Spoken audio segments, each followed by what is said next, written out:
galera, sejam todos bem-vindos a mais um episódio do nosso podcast Mosaico do Eu, que tem um tema especial, essência humana. E aqui comigo estamos acompanhados da nossa... Meu nome é Maria Nadir Barros, que sou também acadêmica de psicologia no 7º semestre, UNAMA à noite. Passando para a colega aqui. Maria das Dores, compondo também essa equipe do 7º semestre de psicologia da UNAMA. E o Marcos. Estamos também acompanhados aqui com a nossa querida psicóloga Viviane Viana. Isso, obrigada. Eu sou a Viviane Viana, sou psicóloga clínica e da saúde. Trabalho com abordagem centrada na pessoa, que é de linha humanista. Sou especialista em saúde mental, intervenções em crise e prevenção ao suicídio. Muito bem. Então a gente vai começar falando sobre um tema que é bem interessante, que é sobre a essência do ser humano.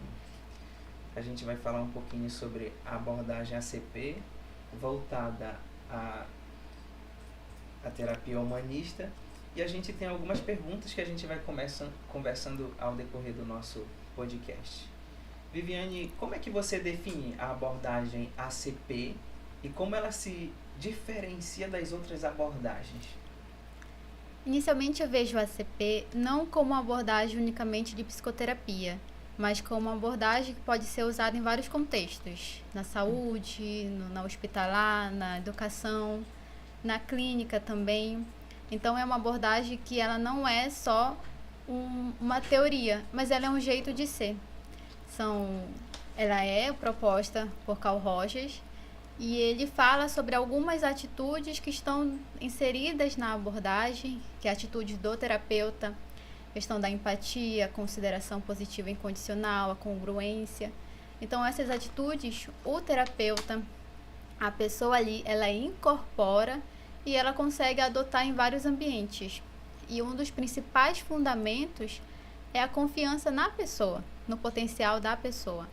A gente vê que existe uma autorrealização, uma autoatualização em cada um e que necessita dessa confiança. Quando se tem, no contexto de psicoterapia, em que o psicólogo está junto do cliente, o psicólogo ele precisa confiar que o cliente é a pessoa que sabe o melhor para ele, que o cliente é a pessoa que sabe o caminho que ele vai seguir, como ele quer seguir, e que o psicólogo ali vai ser um facilitador.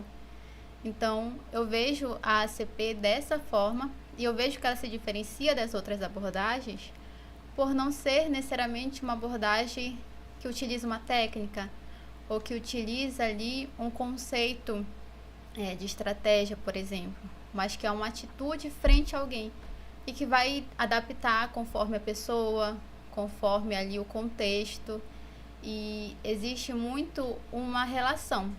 Quando se está o terapeuta e o cliente, é uma relação, e que é uma troca, e que ambos são afetados. Então, diferente de algumas abordagens, o terapeuta está inserido naquele lugar. Ele é afetado pelo cliente e ele afeta também o cliente. Tem uma professora, que o nome dela é Isadora Gomes, que ela pontua muito isso, sobre que a presença do psicólogo, o jeito de ser do psicólogo, ele é significativo para a pessoa. Então, ele é levado em consideração. Porque é uma troca, é uma relação. E assim como eu posso estar aqui com a Dora, e a Dora é de um jeito, e eu vou responder a ela também desse jeito. Eu posso estar com outra pessoa que é de um outro jeito, e eu posso responder porque são estímulos diferentes, são relações diferentes, eu tenho trocas diferentes. Então, isso tudo, a ACP, ela faz com que a gente olhe para esse lugar também. Desse lugar que tem duas pessoas, e que as duas pessoas elas vão afetar uma a outra, em que elas estão inseridas em um contexto de relação, e que é um lugar de confiança, principalmente confiança, em que eu sou, por exemplo, a especialista, eu tenho ali o meu lugar de saber, mas eu não uso ele para me sobressair, por exemplo, ao meu cliente.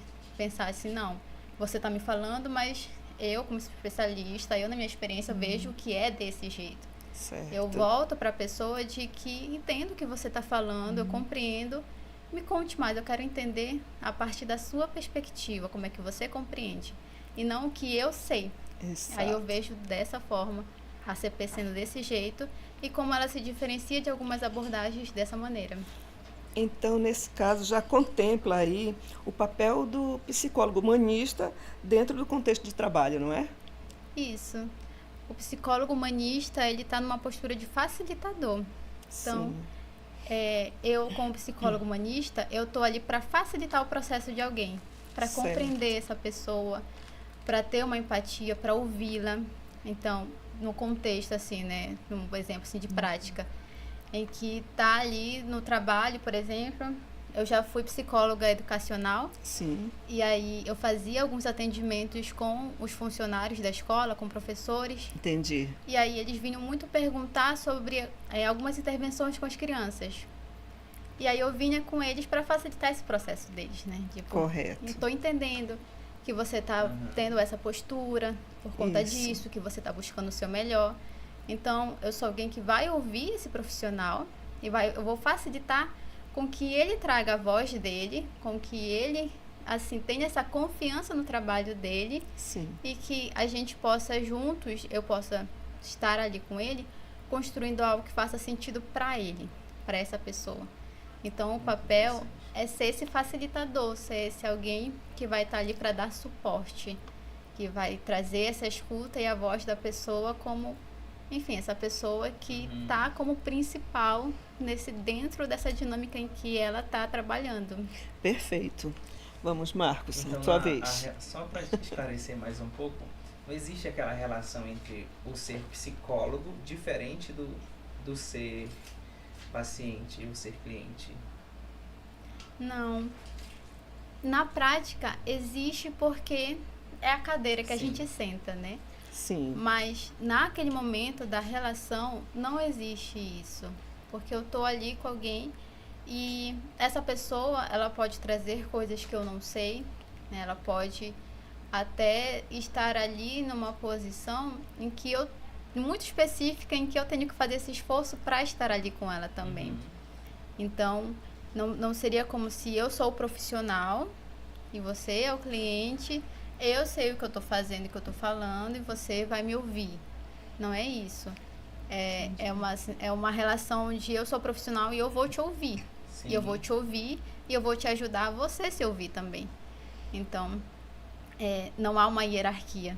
Sim, é algo mútuo, né? Isso. Muito bom. Muito legal. interessante. Bem interessante mesmo. Existe alguns principais conceitos que você utiliza dentro da abordagem da ACP? Sim. Na abordagem, a gente tem o que chamamos de condições facilitadoras necessárias e suficientes. Alguns autores não vão achar que são suficientes. Eu também não acho que elas são suficientes. Mas Sempre tem esse gancho, né? isso. Até porque, fugindo um pouquinho, né? Sim. Quando a gente vai pensar no Carl Rogers e nas pessoas que ajudaram a contribuir com a ACP, o Carl Rogers foi um homem estadunidense, branco, que não está, né, na época de agora, Sim, né? É verdade. Então, ele propôs condições necessárias e suficientes, mas suficientes na época dele, Sim. no contexto Certo. dele. E aí, hoje em dia, não é assim, né? Por exemplo, o que são as condições?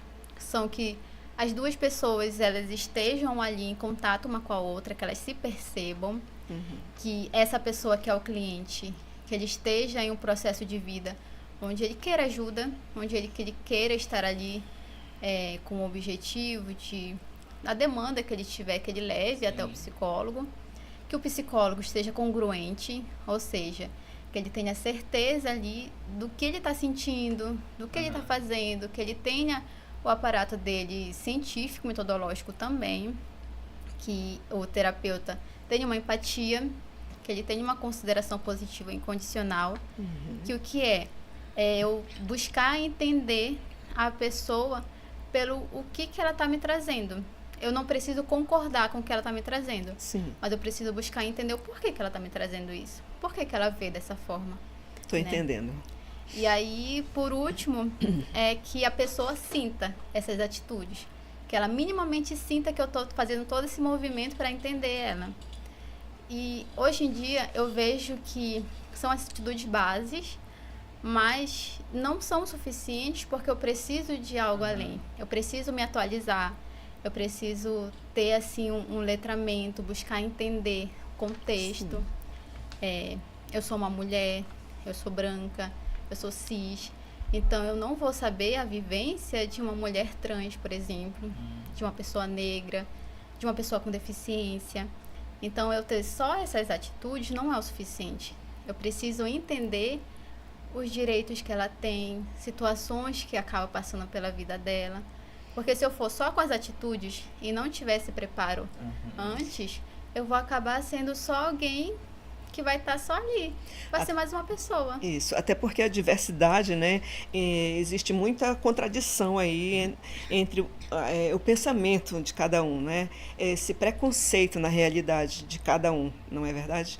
Então isso faz com que fique, tipo assim, à mercê do psicólogo tentar entender para ajudar, né? Isso. Muito bem. Eu trabalho em um centro especializado em reabilitação com pessoas que bom. atípicas. Muito bom. Excelente, né? E aí eu atendo mães atípicas e que eu entendo que eu preciso saber o que é ser uma mãe atípica. Sim, Como sim. que é esse contexto? Porque eu pensar assim, eu entendo o que você está me falando, mas eu entendo mesmo? Será? Eu posso entender o que ela está Isso. me falando a partir do que ela está me falando. Isso. Mas eu tenho que ter essa curiosidade de ir atrás, né? De ver o que é ser uma mãe atípica. Correto. O que é estar dentro de um centro de reabilitação. Porque é um centro ali em que é o Sistema Único de Saúde e que tenta abranger a todos, mas às vezes tem consultas que demoram muito, tem burocracias, tem várias situações.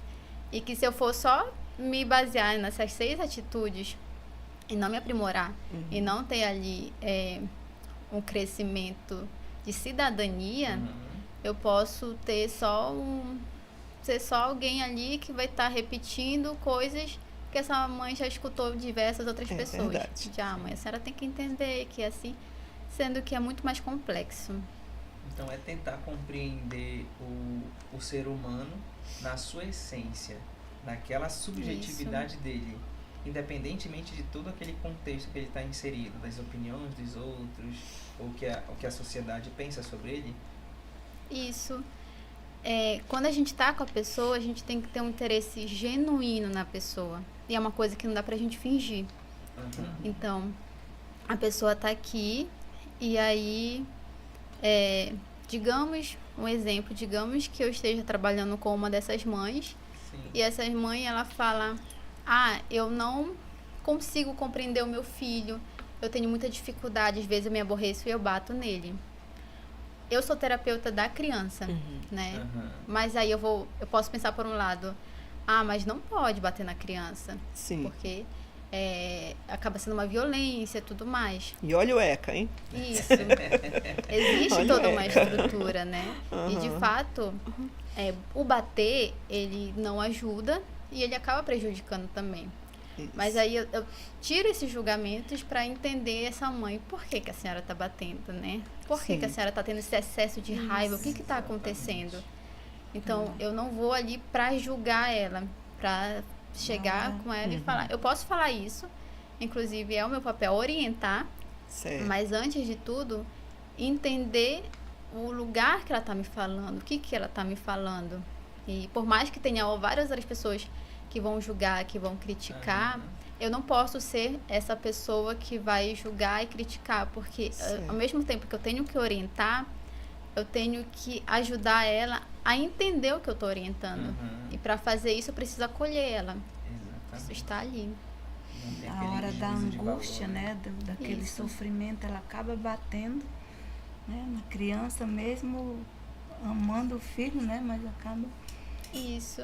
E só sabe ela o que é que ela está passando, né? Isso. Então é um trabalho em conjunto, em que eu vou orientar ela que não pode bater na criança, né? Propor formas alternativas para acolher, remediar aquele comportamento, mas eu não vou só chegar com ela e falar, tipo, não pode bater. Eu vou buscar ouvir o que está acontecendo. Isso a gente vê muito na rua ou no ônibus. Mãe, às vezes, pega assim de uma forma, né, de uma forma agressiva. Viviane, então me diz aí, como você estabelece assim, a relação terapêutica mais eficaz com o cliente? Cada profissional tem um jeito. Isso.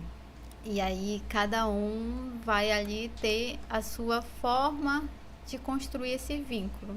Certo. Eu gosto muito da transparência, Uhum. em que eu vou ter um contato com o cliente, eu vou falar quem eu sou, o que eu sei, e enquanto ele vai me falando, eu vou buscando falar para ele o que eu tô sentindo, como é que eu tô vendo. Então, ter essa transparência e deixar ele livre e à vontade. Correto. Quando eu faço o primeiro atendimento, eu sempre digo que aquele espaço é da pessoa, que o tempo é da pessoa. Se ela quiser sair antes, se ela disser que precisa de mais um pouco, ela pode comunicar. E que é um lugar em que eu vou respeitar aquilo que ela me falar, da forma como ela me falar. Que eu não tô ali para julgar, que eu não tô ali para apontar dedo, mas eu tô ali para entender o lado dela, entender o que ela quer dizer.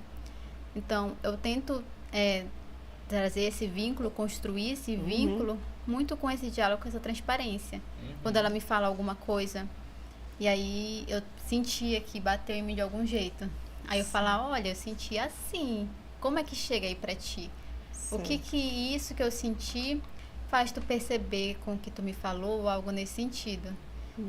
E aí eu vejo que dá muito certo, que eu consigo construir um vínculo muito bom, e é uma forma que me deixa confortável também. Existem diversos obstáculos em todo esse processo de cada pessoa, nas suas subjetividades, mas quais são as estratégias que as pessoas podem utilizar para chegar nos objetivos dela? Existe essa estratégia? Existe, não vou falar que não existe. Essas estratégias que a pessoa pode fazer, eu não digo que é algo como se fosse numerado, né? De você faz isso, faz aquilo, mas é muito uma busca de um sentido, no que faz sentido para a pessoa, em como que ela se sente, para que ela ouça a voz dela e não a voz das outras pessoas. No meu atendimento, eu não utilizo, por exemplo, o direcionado de faça isso, ou mude esse comportamento assim, tente dessa forma, faça dessa maneira. Mas eu vou ali comunicando de tipo, você quer ali mudar de hábito, você tá com umas questões de hábito e que você quer mudar. E aí, como é que deixa mais à vontade para você? E eu vou dando opções. E a pessoa, ela vai dentro dessas opções, dentro da realidade dela, dentro daquilo que faz sentido para ela, vendo o que cabe para que ela possa fazer. Aí ela vai adotando. É verdade. Então, Viviane, só uma outra pergunta aqui, com relação ao seu trabalho. Você trabalha fazendo a clínica, no teu particular, ou somente a parte já pública? Eu trabalho na parte pública durante o dia e na parte da noite, atendimentos à noite e nos sábados na clínica particular online. Eita, e é quando entra a grana, né? Olha, gente, olha a grana da professora aí. Professora não, gente, é a nossa psicóloga, né? Aí é quando ela ganha o grande dinheiro dela. Necessário, né? Necessário, né? É fundamental, né? Fundamental. Isso é importante, né? Porque hoje em dia, infelizmente, digamos, o setor público, ele não paga tão bem, né? E aí, diante do particular, é que o negócio melhora, né, amiga? Com certeza. Eu estou numa área em que o psicólogo graças a Deus, ele é valorizado. Em que tem, e é um incentivo. Isso. O psicólogo, eu trabalhei também no posto de saúde, e o psicólogo também, ele era bem remunerado. Mas eu entendo que não é uma realidade de todos os ambientes. Não é todos os municípios que valorizam, né? Isso. Infelizmente. Vamos lá, Marcos? Vamos lá. E como é que você faz, Viviane, para se manter atualizada em questões de pesquisa e desenvolvimento da área da psicologia? Eu sempre busco estudar, não tem outra forma a não ser estudar. Felizmente ou infelizmente, Sim. a psicologia é uma área em que você não pode se estagnar, você não pode verdade, parar de estudar. E ainda mais todo o estudo do mundo ainda é pouco, então a gente sempre tem que estar se atualizando. E eu estou entrando no ramo da pesquisa. Eu estou pesquisando sobre psicose, crises psicóticas, saúde mental. E essa forma do estudo, assim, ele vai além também de me atualizar, mas também engloba um pouquinho do que eu falei no começo, que as atitudes não são suficientes. Eu preciso ter um estudo prévio, E eu a preciso necessidade, me aprofundar. né? A necessidade de estar se atualizando e acompanhando. Então, eu iria perguntar assim, se havia mais alguma coisa que você pudesse compartilhar com a gente, né? Mas aí você já disse, né, que está fazendo essas pesquisas aí, entrando num ramo bem mais expertise, né? Com a expertise bem mais aguçada, né? Então, a gente está aqui para somar, né? Cada vez mais. Nosso tempo está acabando aqui, mas ainda temos o Viviane, Marcos aí para falar você mais um gostaria pouco. de deixar uma mensagem para aqueles que nos acompanham? Que mensagem você deixaria? Para quem nos acompanha, eu deixo uma mensagem de que a psicologia ela é muito rica em muita coisa. Para quem quer fazer psicologia, é uma área ótima. Se alguém falar, não é bem remunerado. Em toda profissão tem isso. Em toda profissão tem os seus desafios. E a psicologia não é diferente. Então, os obstáculos a gente vai enfrentando, né? Correto. E é algo Muito que importante saber isso. é bom. Ser psicóloga é bom. Eu não me vejo em outra profissão. Eu não me vejo fazendo outra coisa. E ela não precisa ser complicada, né? A gente não precisa... Existe uma guerra entre as abordagens que ela é desnecessária. Com certeza. Porque né? a gente vai chegar no principal, que é ajudar alguém da forma como a gente vê Sim. que faz sentido pra gente. Exatamente. E aí, para quem está na faculdade, né, de não se dar muita pressão, não se cobrar muito sobre o futuro, de que vai dar certo, veja aquilo que faz sentido para você, confie, né, em você mesmo, no seu potencial, porque às vezes a gente tem mais tendência de nos colocarmos para baixo do que ali falar assim, não, eu vou conseguir e tudo mais. E aí, quando vê, a gente já passou por tanta coisa e a gente conseguiu e deu certo. Isso mesmo, né? Mas é o que eu costumo dizer, há campo para todo mundo, né? Isso. Então, partir para, digamos assim, ter esse pontapé aí, né, que nos deu a oportunidade de estarmos juntas aqui e sabendo de todo esse contexto que você tem uma riqueza, né, bastante elevada de conhecimento, e a gente só tem a agradecer a você como a psicóloga convidada, né, e os demais colegas também. Nós encerramos aqui falando da nossa turma de psicologia no 7º semestre, na turma B, a professora Letícia Marlene, né? E aí a gente agradece a todos, a colaboração aqui do Marcos, a Maria das Dores aqui, né? E finalizando, né, a mensagem que nós temos que encontrar o sentido, né? Isso aí é que faz com que a gente enfrente os desafios, né? Enfrente as dificuldades, mas a gente não desiste, né? Buscar um sentido. Isso. Né? Buscar Ainda um sentido e também através da subjetividade, né? Excelente, De cada um. excelente. Ainda temos aqui a nossa colega Eliene, né, e a Laiane também, que fazem parte da nossa equipe, tá? Então, Marcos Rocha, Maria Nadir Barros, Maria das Dores, Eliene Pinheiro e a Laiane Damasceno, ok? Fechou.